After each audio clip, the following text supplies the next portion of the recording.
Hello বন্ধুরা, সকালে হাঁটতে বেরিয়ে গেছিলাম। ওই দেখো দূরে দেখাচ্ছে হুগলি ব্রিজ।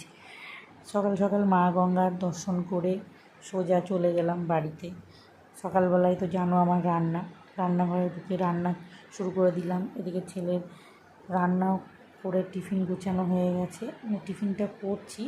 ভাত বাড়া হয়ে গেছে। আজকে রান্না করেছিলাম মুসুর ডাল, আলু ফুলকপির তরকারি, লাউ পাতা বাটা আর মাছের ঝোল। ছেলে ডাল আর বড়া খেতে বেশি ভালোবাসে। খাওয়া দাওয়া হয়ে গেছে। যাই হোক, দুপুরে খাওয়া কমপ্লিট। দুপুরবেলা এসছি ছাদের একটু ভিডিও বানাবো বলে। এই দেখো ছাদে চলে এসেছি এমনি একটু ভিডিও বানাবো বলে। আর দেখো আমার গাছগুলো দেখো বাড়ছেই না, দেখেছো বন্ধুরা?